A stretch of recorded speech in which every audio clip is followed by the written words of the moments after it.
Hi guys, welcome back. Today we're talking about the Makeup Forever limited edition studio case. This is an exclusive product to Sephora stores, if I'm not mistaken. It retails for $58, but it's said to have a $98 value, $96 or $98 value. Anyway, I got an email from Sephora a couple weeks ago that said this product was on sale for, I believe, 50% off, so I jumped at the opportunity to grab that. And I also had $15 off, I want to say $15 or $20 off, $50, so I was able to purchase this for super cheap and get another concealer that I ran out of.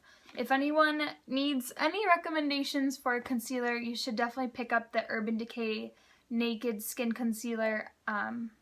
I've gone through maybe 4 or 5 tubes, and I typically get concealer from the drugstore, but I have been loving that lately. So let's get to this unboxing. It comes in a little case, I would say. It's cute packaging, and then you open it up and it's this really sleek matte black studio case. It's exactly what it's described as, and it comes with 12 shadows and 1 eyeliner. So let's go through and start. First thing I'm pulling out is this little booklet. It is like a little lookbook. I don't know if you guys have any of the Too Faced like smoky eye or romantic eye palettes, but those come with little cards with little like look recommendations or color recommendations that I just think is cute and fun and helpful for when you're just starting off with makeup and you don't really know what to put together.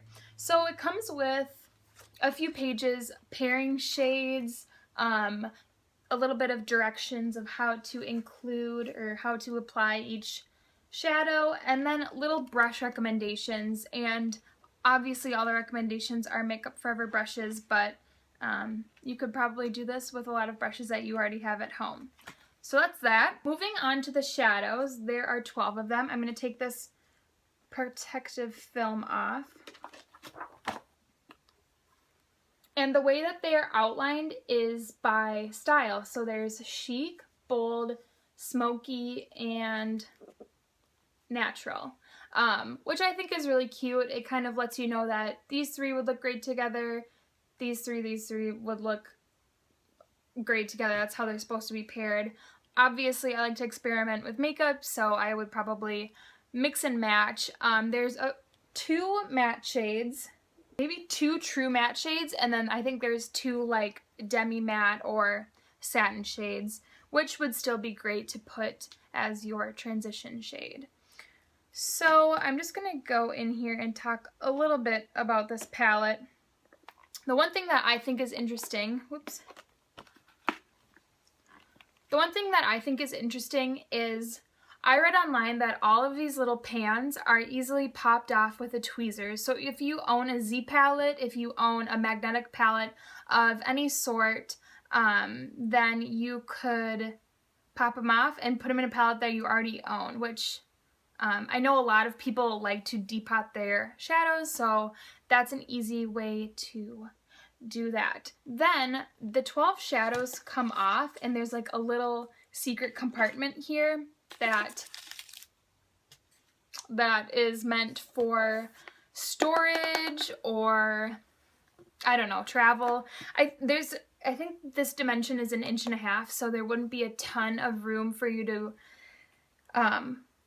have the shadows and then products underneath. But if you wanted to depot the shadows and just use this as a travel case, there's room for you to put your travel makeup. I actually think that's a super good idea. When I travel, like distances like over the plane, or if I have a ton of stuff and I just have to throw my makeup bag somewhere, I'm always worried that I'm gonna crack something like my Becca highlighter or, I don't know, my Bobbi Brown bronzer. So having something like hard like this would come in handy when you are traveling somewhere or want to keep your nice makeup items protected.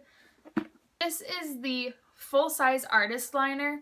This retails for $19. You are able to buy this separately. I've heard good things about this liner. It's a pencil. It's not quite a kohl, and it's not liquid either, but it is really creamy and it's very black. Preferably, just like my preference, I like liquid liner, or I like gel liner to do my like wings, or just everyday liner. But I do like to tightline with a pencil, and I think this would be great for that. Okay, moving into shadows. I'm going to start up here in the natural section, and I'm going to swatch these for you guys. Okay, so starting off, this is shade M530. Just first impressions. These shadows are very soft, really creamy, which I usually think is a good thing, but sometimes if they're too soft, then they kind of like not flake off, but they kind of have a little bit more fallout. So this is the matte kind of cream shade. I don't know what else to call it besides that. And then the S516. This is one of those like demi-matte or semi-matte satin shades that I was talking about. These are still great colors to put in your crease. I don't know if that's a really great visual, but this is kind of like, it reminds me of the shade Beaches and Cream from Makeup Geek, if you guys own that, or I'm trying to think of something similar, but that's what's coming to mind first. And then the I544 is a cocoa brown with some shimmer in there. It almost looks like there's just a little bit of a purpley hue, which is pretty. Then going in the smoky section, this is ME122. This is a stark white shade, and it's pretty, I would say satin, but it's giving off kind of like a foiled look. I think that's really pretty. Pop that on the lid or an inner corner highlight. That's great. Then the ME108 is a shimmery silver shade, like a charcoal, and again that is like a metallic satin shade. And then M100 is just their matte black. I love getting matte blacks because I'm always looking for like the blackest black, most pigmented dark shadow. So far the one that I love is Makeup Geek's, I think it's Corrupt. Their Makeup Geek's black shadow is the best that I've found. But this one is matte black. It has like a little shimmer coming through. Okay, starting with the bold, this is a turquoise color. It's just beautiful. It's not only pretty foiled, but there is some glitter in here too. Very mermaid-esque. And then this one is a purple, cool tone purple, and that's the same kind of finish as that blue. It's a gorgeous shade. The last color is the blue in that. Sorry, I haven't been naming the colors, but they're not named anything cute, which is a little disappointing. I love I love when eyeshadows are named something like if this would have been like, I don't know, mermaid blue. Like, I like that. I like having cute names with fun shadows. Okay, then this blue is like a dark, I would say royal blue. Same finish again, and I think like right now when I'm looking at this palette, these are the three that I want to use first. Like, I would use all three of these in one look, and I think that would look so cool. Okay, then I'm going in with that Chicro. I'm starting at the top and grabbing this shade. It's a champagne color with some peachy undertones. It's really pretty. I would see myself using this, excuse me, in the inner corner of the eye, on the lid, as a transition shade, above the brow, I don't know, as a cheek highlight, wherever. Then I'm taking the next shade, and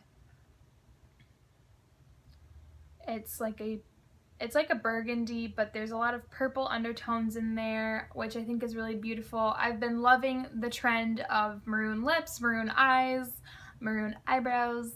No, I'm just kidding. I've been really liking the maroon or burgundy look this year. It's been really popular and I've worn that a few times and I think it's just flattering on everyone. The last shade is a deep brown with some warm undertones in there. There is a little purple in there. Again, this would be pretty like on the outer corner of the eye, but you can wear these shades wherever you want. That's what makeup's about. Okay, so I had mentioned previously that I like when eyeshadows have cutesy names, and after doing a little bit more research, I found that these actually do have names to them in addition to their numbers, which are listed below. So for example, this is Lagoon Blue, which totally makes sense. This one's Blueberry, Snow, Pink Granite, Fig, and I don't remember any others, but they do have names to them. So if you're looking for a shade in particular, you could probably search it up and see what you can get. So just my initial thoughts, this palette is really beautiful. The shades so far look gorgeous when they're swatched. My only con, I think, is the fact that these pans are pretty small. They're pretty small compared to other round shadows that I have. But again, it's a limited edition palette, and you're not only paying for this, you're paying for the packaging, which, you know, that's how it goes.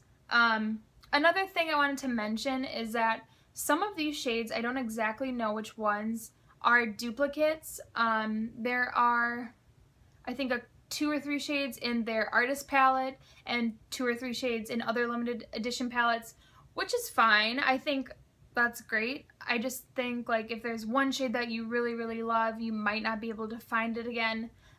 But you can always find something similar, and I'm sure Makeup Forever has something similar in their collection. Hi guys, that about sums it up for today's video. I know it was a little bit longer, but I usually like do this when I get a new product. I go through the entire thing.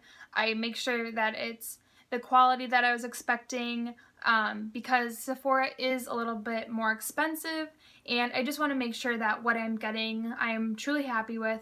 Otherwise, Sephora is really good about taking back products that you are unhappy with. So that's just usually like, I just kind of went through like what I would usually think in my head as I'm going through a new product. And now I'm rambling again, just making the video even longer than it needs to be. If you like this video, please give me a thumbs up and subscribe to my channel. Follow me on Instagram and leave me a comment below if you own this palette, if you now want it, if you have it and you hate it, or if you have it and you love it, let me know. And leave me a note if you want to see anything specific. Bye guys.